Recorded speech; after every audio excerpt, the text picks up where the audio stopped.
1, al aire.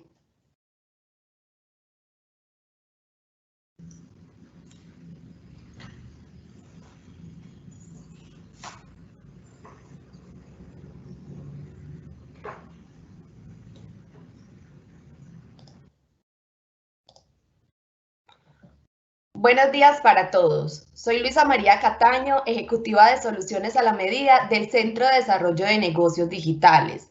Hoy los acompañaré como moderadora. En nombre de la Cámara de Comercio de Medellín para Antioquia, del Clúster de Negocios Digitales y del Centro de Desarrollo de Negocios Digitales, agradecemos su interés y buena acogida a la invitación que les hicimos para conectarse a esta conferencia virtual Prospectiva, una mirada diferente al futuro. Quiero contarles que a través del Centro de Desarrollo de Negocios Digitales ofrecemos soluciones a retos o necesidades empresariales e institucionales orientadas al desarrollo y rentabilidad de negocios soportados y o fundamentados en lo digital. Para conocer en detalle de los servicios del centro, los invito a contactarme. Mis datos están en pantalla.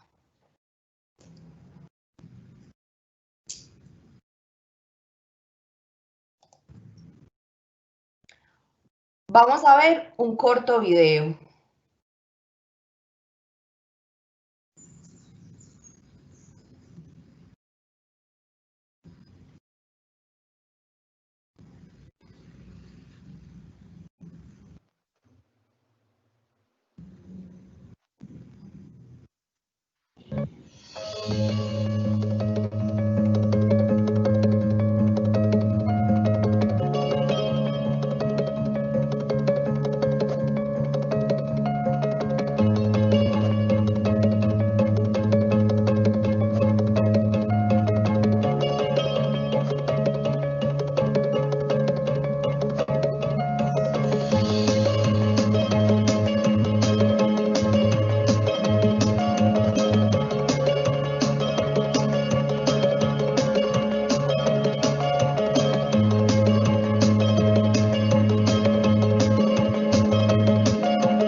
Durante la conferencia, los invitamos a realizar sus preguntas por el chat habilitado. Estas serán filtradas y formuladas al final de la charla a nuestro conferencista. La conferencia será grabada para que pueda acceder nuevamente y repasar los contenidos. Podrás encontrarlas en www.cámaramedellin.com. Ten en cuenta que si tienes problemas durante la conferencia con tu conexión a Internet por el alto número de personas usando las redes, podrás ver la grabación posteriormente. Con el presente conversatorio, conocerán de una manera diferente de pensar en el futuro de su negocio. Descubrirán nuevos usos de variables cotidianas para construir escenarios probables. Identificarán maneras de crear escenarios prospectivos y podrán definir elementos que les permitan a su negocio insertarse en los escenarios prospectivos construidos. Para ello, nos acompaña como conferencistas María Clara Saldarriaga y Miguel Fernández. María Clara Saldarriaga es comunicadora social y periodista de la Universidad Pontificia Bolivariana, directora de la línea de investigación de mercados de Focus Lab, Nichos y Tendencias SAS, con 13 años de experiencia. Y Miguel Fernández, psicólogo de la Universidad de Antioquia, con estudios en estadísticas de la Universidad Nacional, director de la línea de modelación y analítica de Focus Lab, Nichos y Tendencias SAS, con 18 años de experiencia. Gracias, María Clara y Miguel, por aceptar nuestra invitación. Adelante, María Clara. Buenos días, Luisa. Gracias al Centro de Desarrollo de Negocios Digitales de la Cámara de Comercio. Buenos días a todos. Gracias realmente por darnos este espacio tanto a los empresarios que hoy están escuchando como a los empresarios que hemos estado, digamos, de este lado y que nos han compartido el conocimiento y nos han permitido avanzar en muchos, digamos, aspectos importantes para nuestras empresas. Bueno, hoy les traemos algo que Miguel es quien va como a dirigir el ejercicio, porque hace parte del tema de modelación y analítica, pero quizás es una de las cosas más bonitas que logran diferenciar nuestro trabajo en Focus Lab, y es que para nosotros es muy importante el que las investigaciones, la información se vuelva útil y como siempre le decimos, que tome pies y cabeza en las organizaciones, que de verdad uno logre ver cómo los datos que uno está generando, que se van generando en el contexto, que uno realiza en investigaciones, de verdad uno siente que los puede aplicar, ¿cierto? Entonces digamos que este conversatorio, yo voy a estar aquí simplemente como dándole la apertura a esta conferencia. Como les digo, el moderador será Miguel y digamos que la cerraré antes de empezar como con las preguntas, que digamos es como el tema más relevante para nosotros en este caso. Entonces lo que haremos es que en el primer bloque, como les decía Luisa, vamos a cuestionar un poco esas certezas del pasado y del presente frente a lo que nos depara el futuro. Muchas veces hay, digamos, esas frases o esos condicionamientos de así va a ser el futuro, claramente por la trayectoria que uno tiene y por el presente que se esté viviendo en cualquier momento. Entonces, digamos que es un poco cuestionarnos estos temas y visualizar si realmente es una sola forma de visualizar el futuro, que eso es como lo que nos empieza aquí a generar preguntas y a llevar estos ejercicios tan valiosos. Posteriormente es descubrir esos nuevos usos de las variables cotidianas con las que se pueden construir diferentes escenarios. Por lo general, en nuestros negocios siempre estamos como con esas variables que son muy permanentes, son muy cotidianas, son datos que estamos recogiendo permanentemente, son elementos que todo el tiempo estamos digamos relacionándonos con ellos, pero siempre son las mismas personas, en los mismos contextos. Entonces digamos que acá es un poco trasladarlas. Si hacemos un ejercicio en la vida normal, la manera como yo utilice, por decir algo, un vaso que ya puede ser un desecho, puede ser muy distinto a cómo lo utiliza otra persona, y eso a uno le abre como perspectivas. Entonces digamos que es un poco eso, salirnos un poco de esa realidad a la que estamos acostumbrados, tomar esos elementos que son importantes para definir hacia dónde vamos, ¿sí? Todo lo que hemos construido, el presente y hacia dónde vamos, y ponerlos, digamos, enriquecerlos con otros contextos y con los conocimientos de las personas que están ahí. Y ya un tercer bloque donde, digamos, vamos a hacer ese ejercicio, donde vamos a identificar esas maneras de crear esos escenarios prospectivos y de identificar o definir elementos que permiten a su negocio insertarse en esos escenarios prospectivos construidos. Yo espero que lo disfruten mucho, de verdad, esto es un ejercicio que cuando nosotros entregamos nuestro trabajo le alegra muchísimo a los clientes, a nuestros aliados, porque finalmente lo que les decía es como ver que puedo aplicar toda esa información que tengo en la mesa, que viene de diferentes fuentes y que en muchas ocasiones nosotros hacemos parte. Entonces, bienvenidos, adelante Miguel.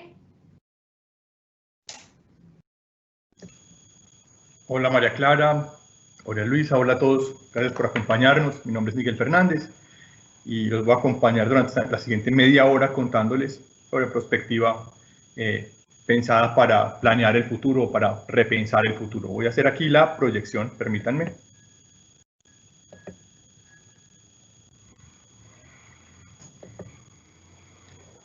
Díganme que me están viendo. Muy bien.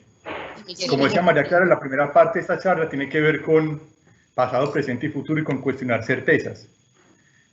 Uno escucha frecuentemente a las personas quejarse del presente, pensar su presente y nuestro presente como humanidad como el tiempo más oscuro, más catastrófico y caótico que jamás hayamos vivido. Cuando hacemos investigación de mercado nos pasa frecuentemente que las personas, cuando les preguntamos por el pasado, nos hablan de tiempos y momentos felices, maravillosos, excepcionales, pero cuando empiezan a profundizar en el pasado, comienzan a descubrir que quizás no eran tan maravillosos, comienzan a hablar de las privaciones, de las carencias. Bueno, digamos que hay una cosa muy interesante entre esa relación entre el pasado y el presente, en el que generalmente el presente sale peor librado. Sin embargo, no vivimos en el peor de los tiempos y les voy a mostrar algunos datos para cuestionar esa idea que en muchos está muy fuertemente fijada. Esta es la forma en que ha evolucionado la pobreza en el mundo durante los últimos 4 décadas.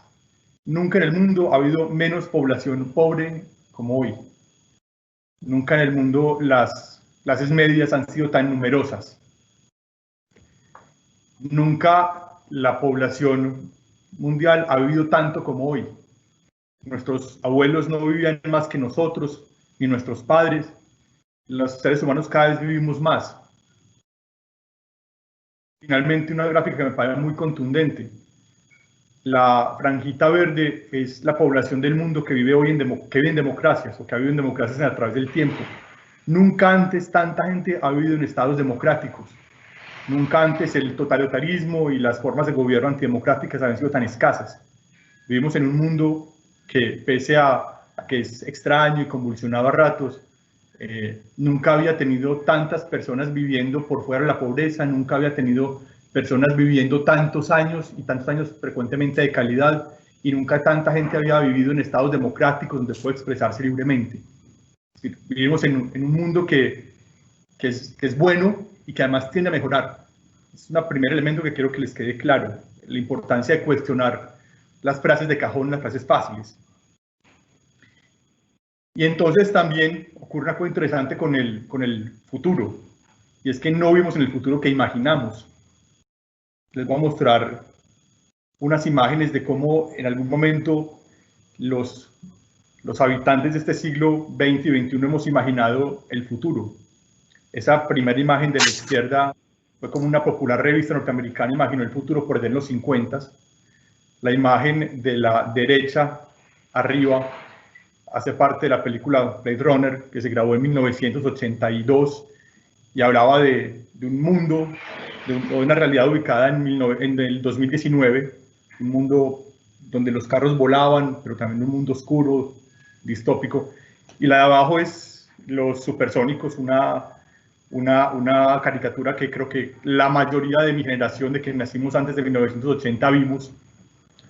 Y lo interesante es que nada de eso que en su momento pensamos iba a ser el futuro, finalmente fue, o casi nada fue.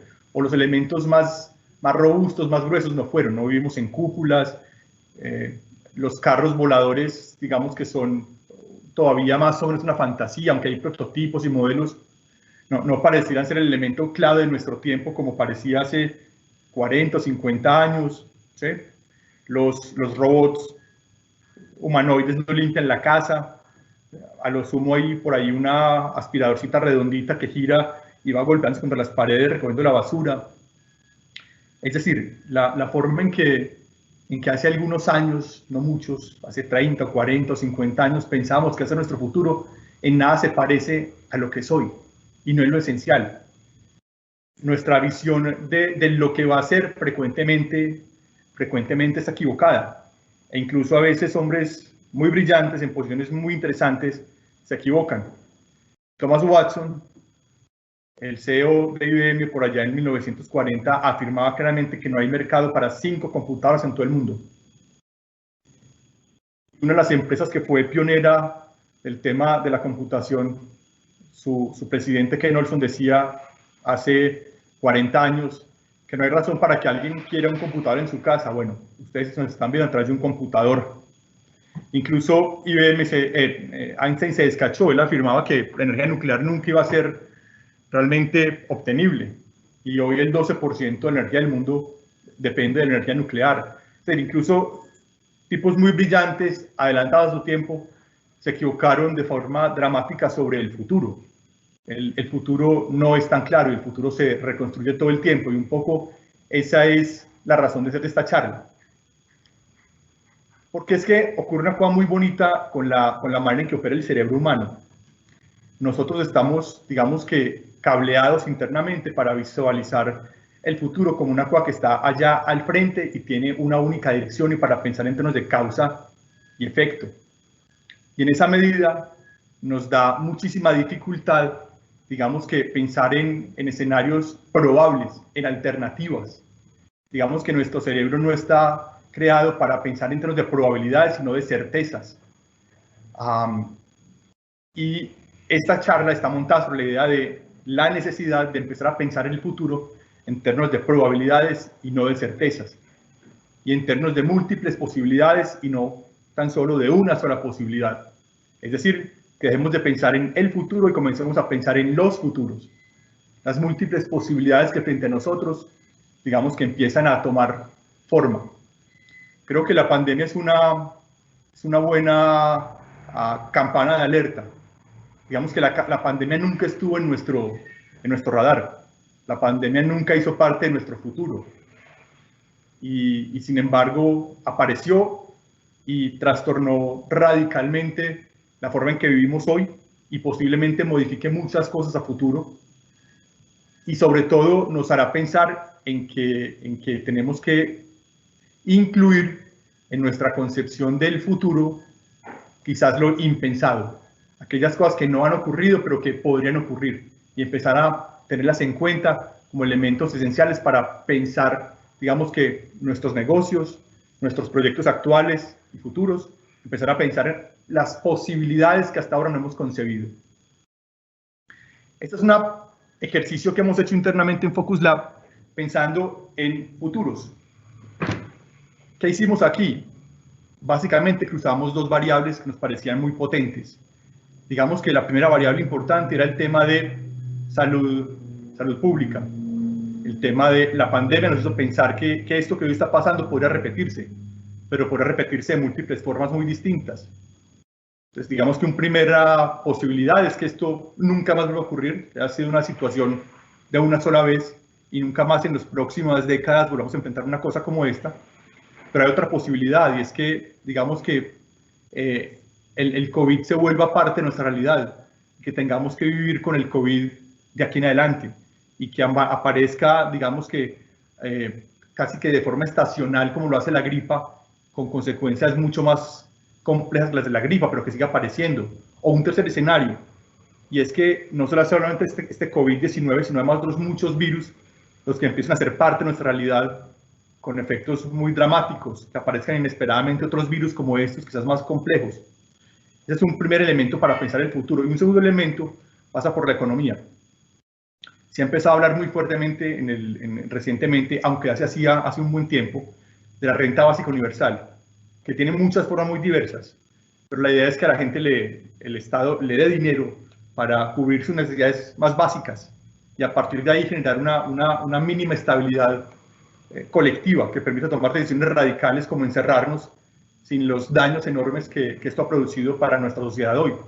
Entonces, pensar que un mundo en el cual, digamos que la renta básica universal se imponga en países pobres, o incluso un escenario en el cual logre imponerse en países de ingresos medios como Colombia, y a partir de esas combinaciones de situaciones económicas y de salud pública, pensar que el mundo podría tener 9 posibles formas de comportarse en el futuro, desde un escenario en el cual todo sigue igual, el COVID pase y la economía no cambie, hasta un escenario en el cual la pandemia vuelva a repetirse de forma agresiva, inesperada, pero estemos en un mundo en el cual la renta básica universal hace parte de nuestra realidad. Y en cada uno de esos 9 escenarios, nuestro mundo será completamente distinto, y la forma en que las empresas tenemos que responder y adaptarnos a ellas será completamente distinto. Este es un ejercicio que hicimos en Focus, y un poco nuestra idea es contarles cómo se hacen este tipo de cosas para pensar en futuros probables alternativos, y que digamos que, perspectiva del futuro esté enriquecida y estemos preparados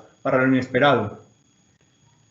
Digamos que en ese orden de ideas, un poco cambiar la pregunta es la clave. Digamos que antes de afirmar que el futuro de la industria va a ser esta u otra tecnología, Nuestro reto es pregúntese en qué tipo de futuro tal o cual tecnología sería el futuro. En qué tipo de futuro los celulares de 35 milímetros serían el futuro, o en qué tipo de futuro los celulares gigantescos serían el futuro, o en qué tipo de futuro las prendas llenas de sofisticados elementos que les permiten conectarse con las redes sociales serían el futuro, y en qué tipo de futuro la gente preferiría prendas naturales, holgadas, sin ningún tipo de elemento sintético. ¿En qué futuro diferentes tipos de elementos serán relevantes o no? Es la idea de futuros probables a la cual estamos invitando a pensar. ¿Por qué? Porque, ¿y si el futuro no fuera ese que usted imagina hoy? ¿Qué pasaría? Y si el futuro no es ese para el que usted ha, digamos que, reunido todas sus fuerzas y dispuesto todas sus estrategias, y si fuera distinto, ¿qué pasaría con su negocio en un futuro diferente? Ese es un poco el ejercicio. Vamos a hacer un ejercicio de repensar el futuro, muy simplificado, muy escueto, muy sucinto, pero nuestra idea es que empecemos a afilar los mecanismos y empecemos a generar un poco las herramientas para pensar en alternativas de futuro, futuros posibles.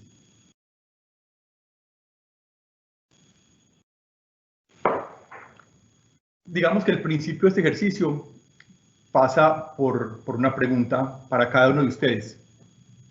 La pregunta es esa: ¿qué cambios tecnológicos en el pasado han producido cambios dramáticos en su sector? ¿Qué elementos de tipo eminentemente tecnológico han generado en su negocio transformaciones radicales, disruptivas? Para bien o para mal. ¿Cuáles han incrementado las ventas de forma sustancial? ¿Qué tipo de cambios han provocado que sus ventas bajen? ¿Qué tipo de cambios han hecho que el líder de su sector desaparezca, se ha borrado de la faz de la tierra, en tanto emerge un líder distinto? ¿Cuáles han sido los elementos tecnológicos que han transformado radicalmente su negocio?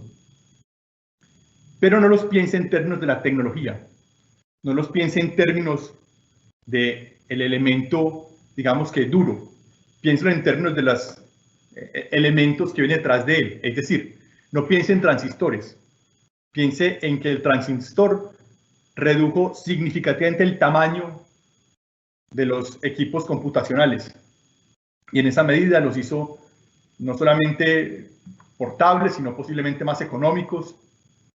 No piense en la licra como un elemento que transforma la manera en que los polímeros se recombinan. No, piensen que la licra significó para el mercado de la moda control, más control, y permitió que aparecieran un montón de prendas que antes, digamos, que hacían parte de la fantasía. La licra las hizo realidad e hizo que las mujeres pudieran portar prendas mucho más cómodas, y que los hombres pudiéramos utilizar otro tipo de atuendos. ¿Por qué nos dio control? O piensen en la pasteurización, pero la pasteurización, ¿qué significó? Higiene, higiene para los elementos lácteos. O el motor eléctrico, que va a significar esencialmente un cambio ecológico. Cada uno de los elementos puede tener unas consecuencias en el qué enormes, gigantescas, pero piensen en sus negocios, esos cambios esencialmente, cómo impactaron el negocio en términos de las consecuencias.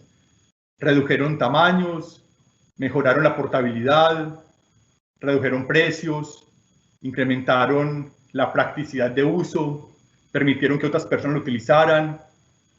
Esa tecnología, finalmente, ¿qué cambios esenciales produjo? Fueron finalmente los que hicieron posible esa ruptura. Piensen en eso. ¿Qué ocurre además?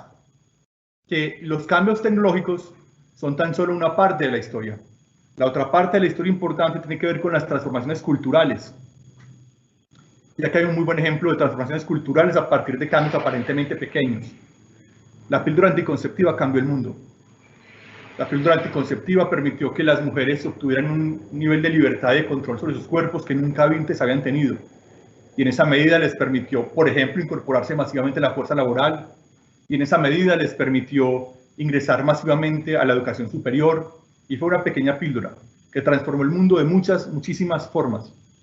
Cuando hace el listado de los tecnologías o descubrimientos o inventos más revolucionarios de la humanidad, generalmente la píldora anticonceptiva aparece ahí, porque los cambios que acarreó no fueron menores, fueron gigantescos. Entonces, ese es el otro componente. ¿Qué elementos de carácter social en el pasado han producido cambios dramáticos en su negocio? Ya no cambios tecnológicos, cambios de orden social, que pueden ser infinitos, como el incremento de la clase media ha transformado su negocio, o cómo el envejecimiento de la población ha transformado su negocio, o cómo el Internet, que nos ha empezado a conectar masivamente y ha hecho que las personas estemos, digamos que virtualmente inmersas en un universo colectivo, ha transformado el negocio. ¿Qué cambios de orden social han transformado de forma importante su negocio? Entonces, por ejemplo, la conciencia ambiental, cada vez más intensa, más fuerte, más creciente, ¿ha impactado su negocio de alguna manera? ¿O el envejecimiento de la población lo ha impactado? ¿O un ritmo de vida cada vez más acelerado ha tenido algún efecto sobre su negocio?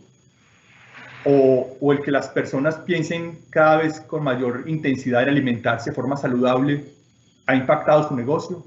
¿O la polarización política, que no es solo de Colombia, sino parece que de muchos lugares del mundo, ha impactado su negocio? ¿O cosas como el empoderamiento femenino ha impactado su negocio? ¿O como la cultura urbana, quienes pensamos que el reggaetón iba a durar 2 años y hoy 20 años después es una fuerza transformadora impresionante? ¿O una cobertura en salud cada vez más amplia? ¿Qué cambios sociales han transformado su negocio? Entonces, tenemos de un lado los cambios tecnológicos y de otro lado los cambios sociales. ¿Y en qué momento unos y otros han hecho que su negocio cambie? Que su negocio decrezca o que su negocio se dispare, que los líderes de su negocio cambien, ¿sí? Piense en su negocio y piense en los cambios que han coincidido con rupturas importantes. Y aquí vamos a hacer un ejercicio. Empieza, digamos que el ejercicio de aplicación. Bueno, yo cómo utilizo esta información para pensar futuros probables. Bueno, les voy a hacer un ejemplo. Con el reggaetón, la cultura urbana y todo lo que acarrea, que finalmente es mucho más que reggaetón. Es una estética, o también es una forma de pensar la vida, son un conjunto de valores, son un montón de cosas muy potentes. Y pensemos en el control. Ahora les planteaba la licra que permite hacer muchas cosas, entre ellas prendas de vestir. Y pensemos en la intersección de estos dos elementos para pensar en futuros probables. Hagamos un ejercicio al respecto.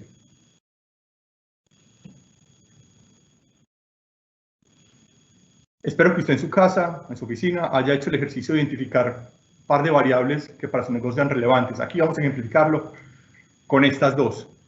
Digamos que el principio de este tipo de ejercicios es identificar al menos 2 elementos claves. Ojalá piénsenlos en dimensiones distintas, por ejemplo aquí lo tecnológico y lo social, porque ese es el punto de partida de la prospección por escenarios. Y aquí vamos a hacer un paso a paso muy simplificado. Este es un ejercicio muy bonito. Es un ejercicio que no es para hacerlo solo, es para hacerlo con su gente. Es para reunirlos y co-crear, es para poner en la mesa no solamente la experticia suya y de sus colaboradores en el negocio, sino además datos y mucha creatividad. Estar dispuestos a pensar más allá de las barreras que a veces nos imponemos sobre qué es la realidad y hasta dónde llega. Aquí hay una oportunidad interesante para construir conjuntamente cosas muy, muy potentes. Tenemos 2 elementos para este ejercicio: control, cultura urbana, pero ahora pensemos que el control es parte de un continuo y supongamos que ese continuo se llama prioridades estéticas y que de un lado está el control y de otro lado está la naturalidad, la licra versus el algodón y todo lo que eso significa, ¿sí? El control, las formas ajustadas versus las formas sueltas, desenvueltas, al aire, ¿sí? Cultura urbana, pensémoslo como parte de un continuo que hace parte de tendencias culturales y pongamos el otro lado, llamémosla una cultura sobria, recatada, ¿sí? Mucho más clásica si se quiere. Y ahí tenemos el principio de este ejercicio para crear futuros posibles. ¿Qué sigue? Ahí tenemos 4 cuadrantes. Aquí es donde empieza la creatividad a volverse muy relevante en este ejercicio. Vamos a ponerle nombre a cada uno de esos 4 cuadrantes. La forma de denominar los cuadrantes, digamos que puede hacer uso de muchísimas cosas. Podemos utilizar películas, o podemos utilizar países, o podemos utilizar colores. Lo hice en el ejercicio que les mostraba ahora. Pero es importante y es potente porque cuando denominamos un escenario de alguna manera, empezamos a sentirnos vinculados con él. ¿Yo qué hice? Pues aquí en Focus Lab decidimos llamar a ese primer escenario en el cual se combinan control, LICRA, llamémoslo así, y cultura urbana, le llamamos un futuro latino, y el escenario donde hay una cultura sobria, pero también el control sigue siendo relevante, lo llamamos un futuro nórdico, y aquel donde la cultura es sobria, pero hay un elemento de naturalidad muy potente, muy fuerte, lo llamamos un escenario oriental, y finalmente llamamos el futuro mediterráneo, aquel donde la cultura urbana es muy potente, pero además se combina con naturalidad. Y ahí tenemos, digamos que, 4 futuros universos, mundos posibles para la moda, pero también para muchas otras cosas, para el diseño, por ejemplo. Y el diseño puede pasar desde el diseño de muebles hasta viviendas o prendas de vestir, o el diseño de aparatos electrodomésticos, o el diseño de equipos celulares y cualquier cantidad de cosas. Y entonces empecemos a darles características. Ese futuro latino podría incluir como elementos claves la pasión, la apariencia insinuante y agresiva, los colores vibrantes, la sensualidad y sexualidad, la división marcada entre lo masculino y lo femenino, la agresividad, la insinuación explícita. ¿De dónde surge eso? Ahí es donde tenemos que tomar datos y tenemos que tomar creatividad y tenemos que salirnos de los límites conocidos posiblemente por nuestra vida cotidiana y empezar a visualizar otras cosas. ¿Y cómo enriquecemos este tipo de procesos? Bueno, digamos que aquí, por ejemplo, la literatura pues, es una fuente muy potente de imaginación. No sé si alguno de ustedes ha visto una película como una serie que se llama El hombre del castillo, creo que la traducción que hacen, The Man de High Castle, que la pasan por el canal de Amazon. Es un futuro en el cual plantean que los nazis vencieron a los aliados, que Norteamérica está ocupada por nazis y por japoneses. Ese es un tipo de literatura que se llama ucronías, donde plantean el y si América hubiera sido descubierto por los vikingos, y si los árabes hubieran invadido por allá en el siglo XI toda Europa, y si la guerra civil norteamericana lo hubieran ganado los confederados, ¿qué hubiera pasado? El y si. Es un poco empezar a visualizar esos y si. ¿Cómo serían esos otros mundos donde otras cosas pasen? Y entonces, insisto, el cine y la literatura nos ponen, digamos que, opciones muy interesantes para repensar futuros posibles.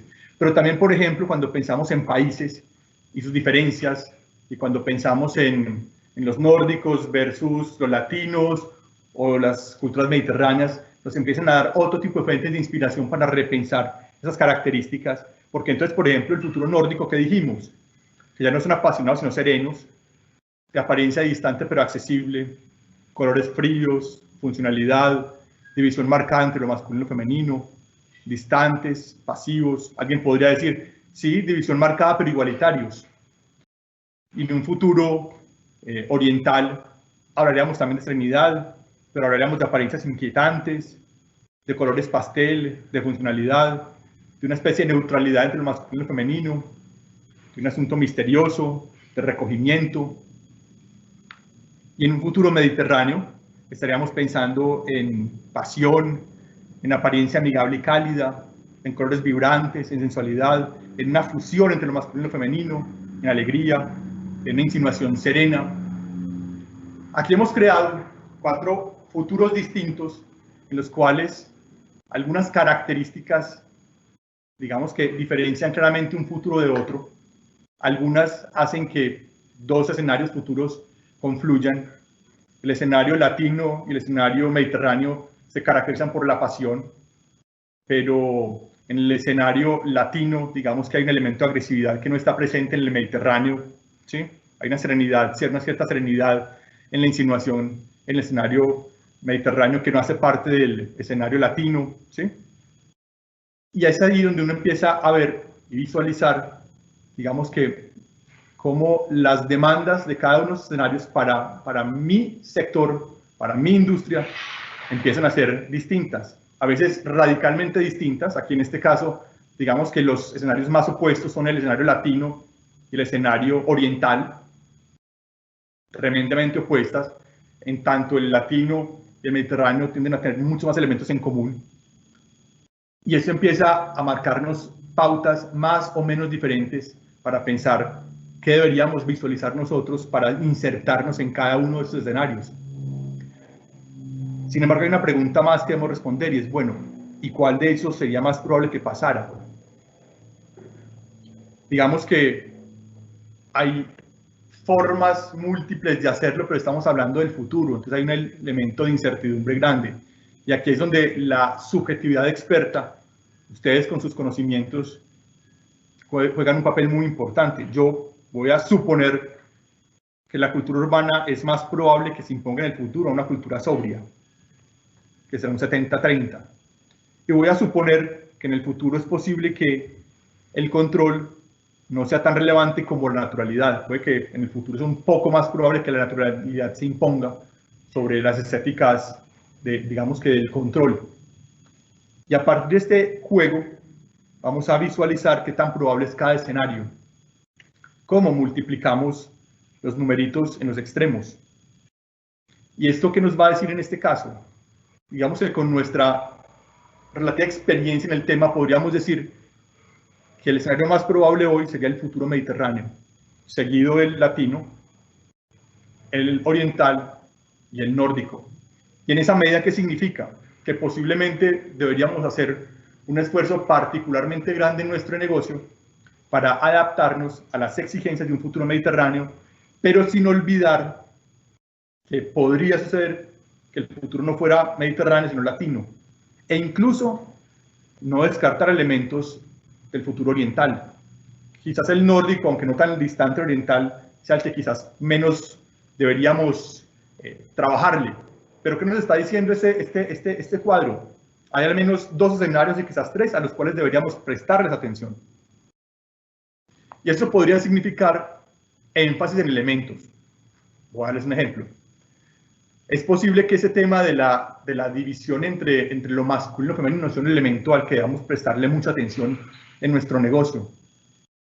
Y en cada escenario tiene implicaciones completamente distintas. Si fuera el escenario mediterráneo que se impusiera, quizás la estética a la que deberíamos trabajarle debería ser una fusión entre masculino y femenino. Pero si fuera el escenario latino, digamos que la dirección sería distinta. Sería no un producto que fusione, sino 2 productos claramente diferenciados, uno para hombres y otro para mujeres. Y si fuera uno nórdico, posiblemente sería un producto para hombres y uno para mujeres, pero que enfatizaran de alguna manera la equidad de género. Y si fuera un escenario oriental, sería algún tipo de fusión, neutralidad entre masculino y femenino y otras características distintas. Nuestros productos, los que hoy hacemos, están en capacidad de migrar a cada uno de esos 4 futuros posibles. Nosotros podríamos adaptar nuestro producto o servicio a las demandas de cada uno de esos posibles escenarios. Ese reto de la asimilación es finalmente, digamos que, la clave para estar en condiciones de sobrevivir si el futuro no fuera ese que suponemos va a ser.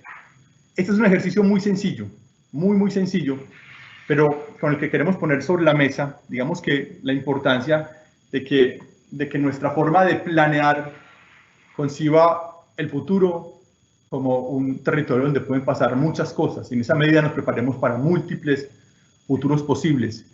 Es un ejercicio que va más allá de la planeación habitual que hacemos en nuestras empresas, que va más allá de la manera en que abordamos generalmente las transformaciones para ponerlas, digamos que en un ámbito de cierta incertidumbre, pero también de una aproximación metódica a la incertidumbre. Espero que este ejercicio les haya servido, les sea de utilidad. Es una cosa que nos parece muy potente, muy divertida. Y en este punto le doy paso a María Clara. María Clara, unas últimas palabras para que nos resumas esto que hemos hecho hoy. Adelante. María Clara, creo que tienes apagado el micrófono.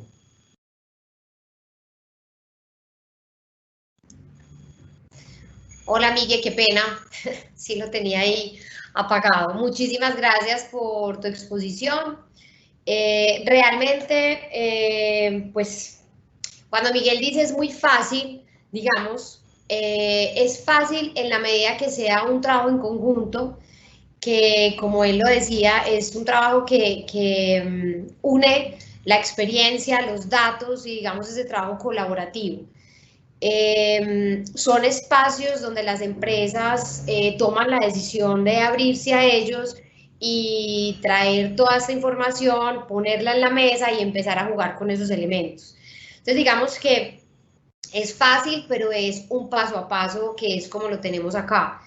Y que finalmente logra, como lo decía Miguel, o pues lo tiene uno muy claro, uno siempre se pone como en un extremo o en el otro, ¿cierto?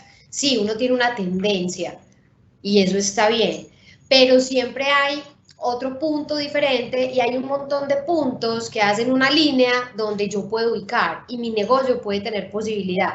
Entonces, cuando uno muchas veces se cierra y dice, no, es que si esto no pasa, entonces esto no me va a funcionar a mí o me va a funcionar extremadamente, pero digamos que no estamos visualizando una cantidad de otros escenarios donde yo puedo, digamos, interactuar de maneras distintas, con niveles de intensidad distinta, con esfuerzos diferentes, con inversiones de tiempo y de personas diferentes. Entonces, digamos que esto, siempre que hacemos los ejercicios, digamos que las empresas agradecen porque finalmente logran ver un abanico de posibilidades para digamos, lo que siempre han tenido claro como una única alternativa. Entonces, digamos que los pasos son 6 básicamente, que es, digamos, convertir esos atributos críticos, cuáles son esas dos variables que yo puedo extrapolar, ¿sí? Y que me pueden definir un negro o un blanco, ¿cierto? Con base en esto, empezar a hacer esos cruces de variables para crear una matriz mínimo de 4 cuadrantes. Uno puede crear una matriz a partir de 4, la cantidad que ustedes quieran, de acuerdo a los ejercicios, los datos, todo lo que realice. Mínimo de 4. Tengo 2 variables y hago, digamos, un cruce que me permita identificar 4 cuadrantes. Luego de esto, importantísimo lo que dice Miguel, asigne un nombre a cada cuadrante.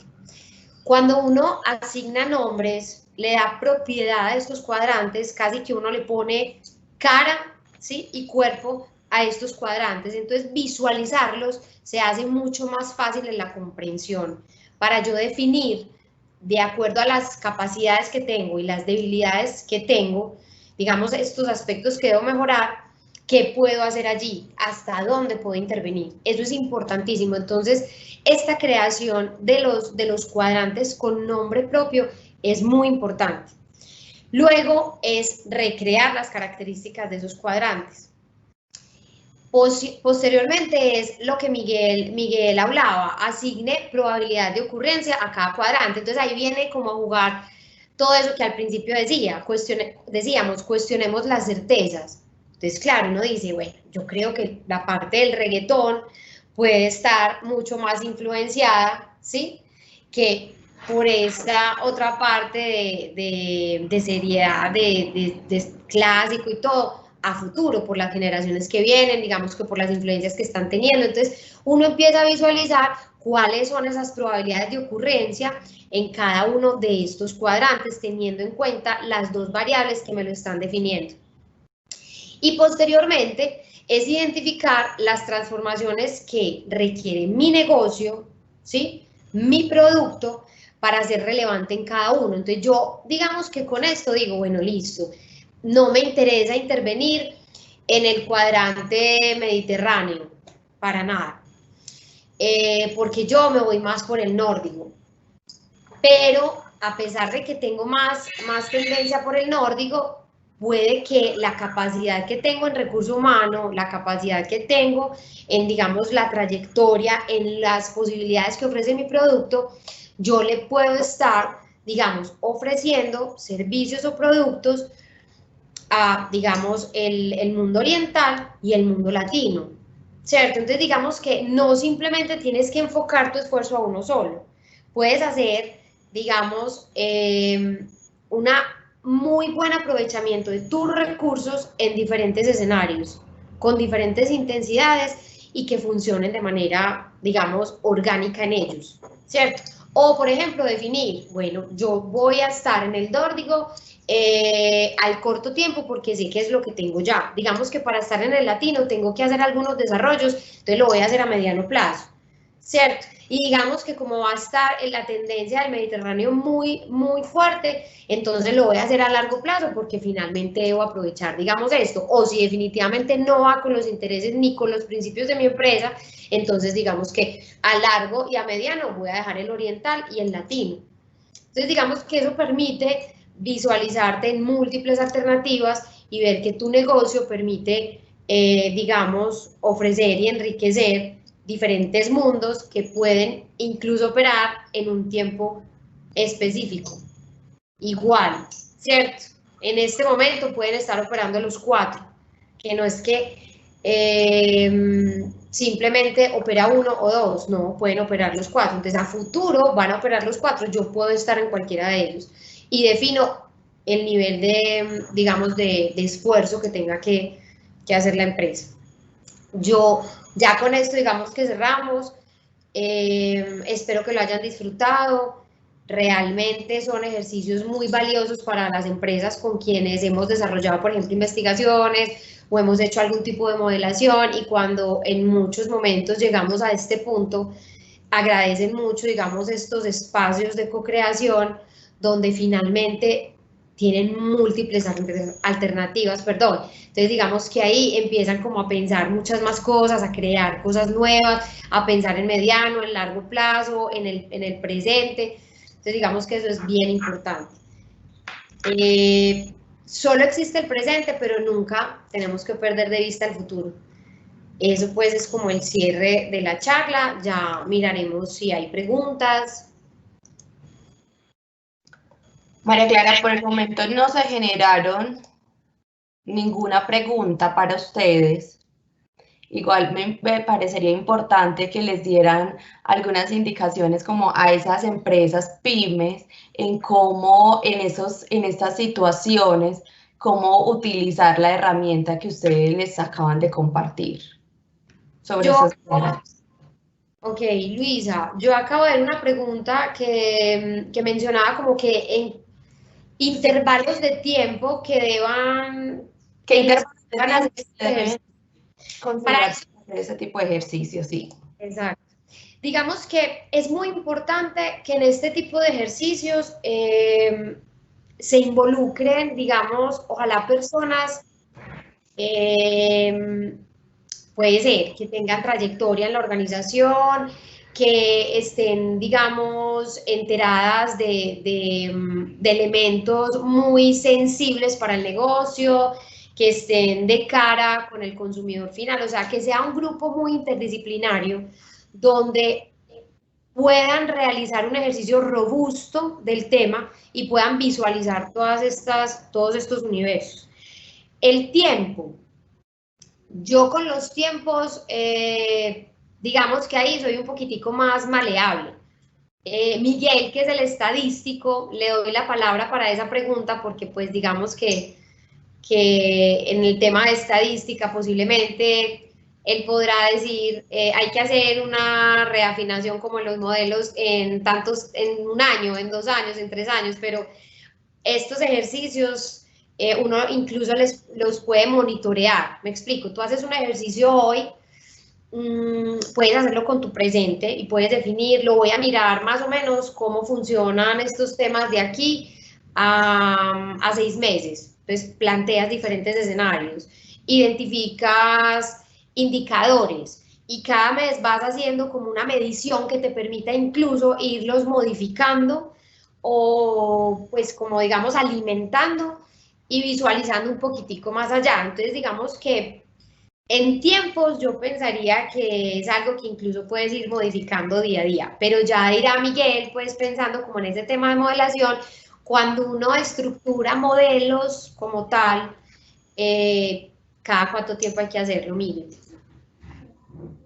Hola. Digamos que cuando nosotros construimos, por ejemplo, modelos predictivos, diferenciamos, digamos que dos momentos diferentes. Hay un momento, digamos que de recalibración, donde uno con las mismas variables empieza a identificarse que, digamos que modificar unas intensidades, pero hay momentos en los cuales uno debe sentarse y replantearse todo el modelo. Posiblemente uno cada año debería evaluar si las intensidades son las correctas, pero quizás cada 3 o 4 años uno debería seriamente replantearse todo el modelo, replantearse si las variables son las que son o si eran ser otras. Ese es un elemento importante. Digamos que quizás los tiempos podrían ir como por ese orden, pero hay un segundo elemento bien importante y tiene que ver con la industria. Hay industrias que cambian muy lentamente y hay industrias que cambian a una velocidad impresionante. Si ustedes están en el mundo de la tecnología, sus tiempos no son de 4 años, sus tiempos son posiblemente para reevaluar variables de cada año y hacer afinación quizás cada 3 meses, porque literalmente de un día para otro aparecen cosas que son disruptivas.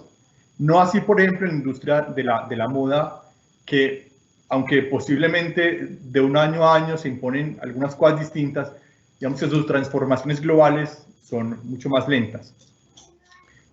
Lo segundo interesante es lo que plantea María Clara, y es el tema de indicadores. Digamos que así como uno identifica variables críticas, debería ser capaz finalmente de establecer indicadores que le permitan establecer a uno si esa variable crítica se está transformando. Les pongo un ejemplo.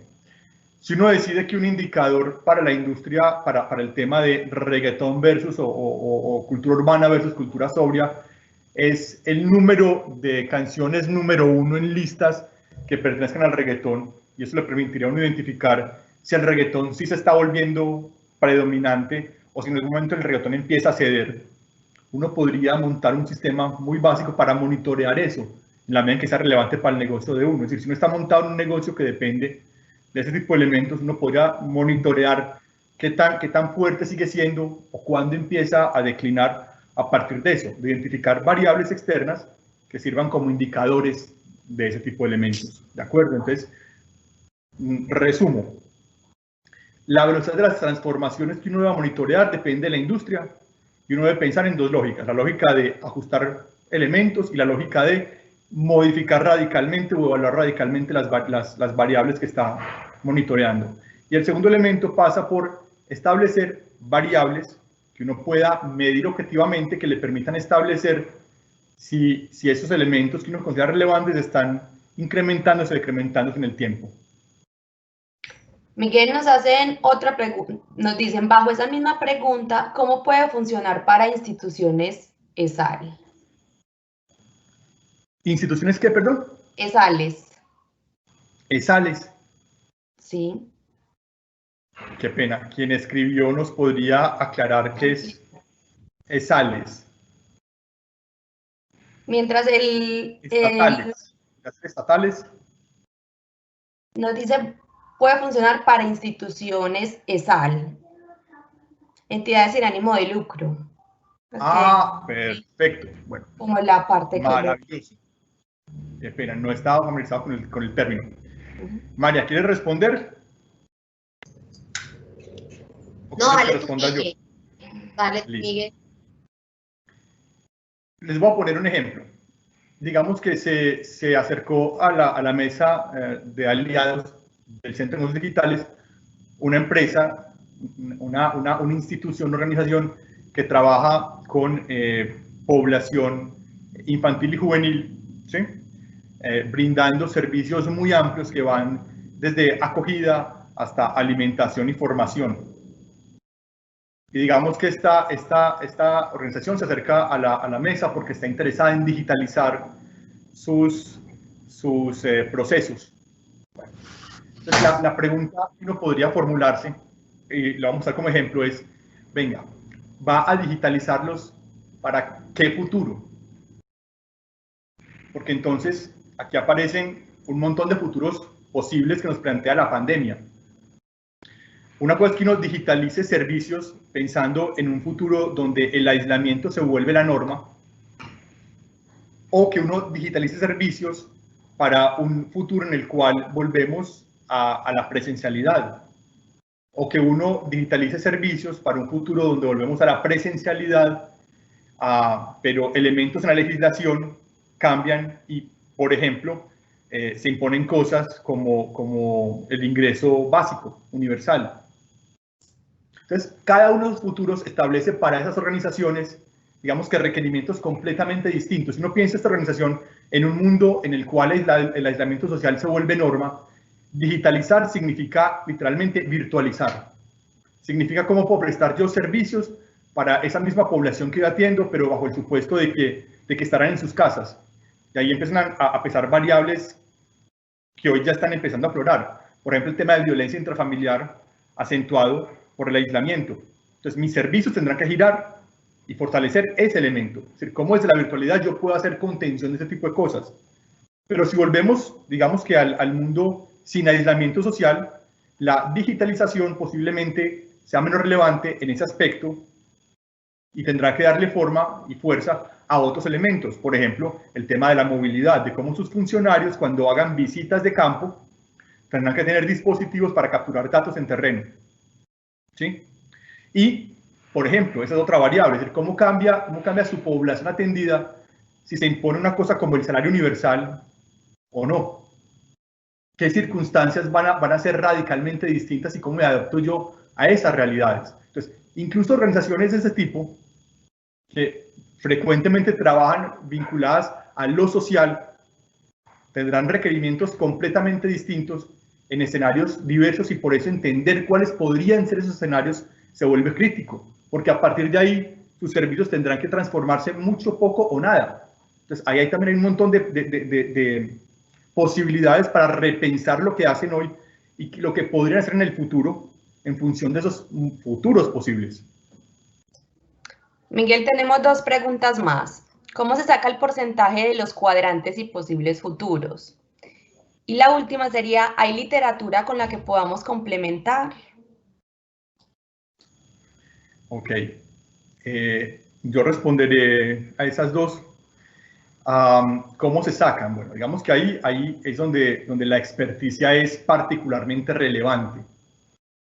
El asumir que un escenario es más probable que otro, digamos que es un ejercicio juicioso, pero insisto, también basado en un cierto grado de intuición y talento por parte de quienes hacen parte del grupo de trabajo.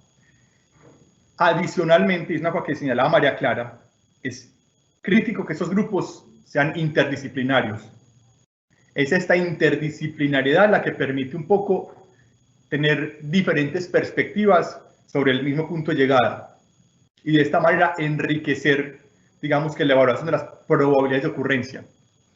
Digamos que el ejercicio de identificar los dos extremos, una vez hecho, nos invita a preguntarnos, venga, hoy, ¿de cuál estamos más cerca? ¿Sí? ¿Del extremo de la derecha o el de la izquierda? Pero empieza a considerar, con base en su experiencia, a dónde podríamos movernos si pasaran un conjunto de situaciones que parecen hoy más o menos probables. Y con base en su experiencia y la de otros alrededor suyo, empiecen a asignar un número. Ahí hay técnicas como el método Delphi. ¿En qué consiste el método Delphi? Expertos en un tema que pueden tener diferentes miradas sobre él, se les pide dar, digamos que una cuantificación, qué tan probable es que ocurra un fenómeno u otro. Y los 5 expertos, o 6 expertos, o 10 expertos, darán un número inicialmente de forma independiente. Y luego, todos conocerán las respuestas de sus compañeros. Y podrán preguntar por qué alguien respondió una cosa u otra. Y en función de esas respuestas, la gente volverá a calificar hasta que haya algún nivel de consenso producto de esa discusión y finalmente el grupo, digamos, se construirá un número común. Este tipo de métodos son muy útiles, pero requieren, primero, digamos que un número superior a 2 o 3 personas para generar una discusión importante. Segundo, experticia. Y tercero, una disposición a visualizar, digamos que por fuera del cubo, la realidad. Literatura. Literatura hay, pero no hay mucha. Es un tema muy que se desarrolla de una manera, digamos que fragmentaria. En Internet encuentran algunas cosas, búsquenlas por escenarios, y yo les sugeriría algo. Si quieren, escríbanos los que estén interesados en literatura a nuestro correo info@focuslab.co, info@focuslab.co, y les podemos compartir algunas cosas que tenemos que les puedan ser útiles. ¿De acuerdo? info@focuslab.co. Miguel, gracias por contestar estas preguntas a nuestros asistentes. Les recuerdo que las memorias van a estar colgadas en nuestra página web, que es www.camaramedellin.com.co. También los invito para la próxima semana a nuestra conferencia Plataformas de Negocios como Modelos de Innovación Empresarial, a cargo del director Closer, Rubén Cadavid. Será el miércoles 23 a las 8 de la mañana también. Muchísimas gracias. Agradecemos a nuestros conferencistas y a todas las personas que se conectaron y participaron en este espacio. Esperamos que haya sido de gran utilidad para ustedes. Feliz resto de día. Gracias, Luisa. Muchas gracias a todos. Gracias. Con que tengan buen día. Hasta luego.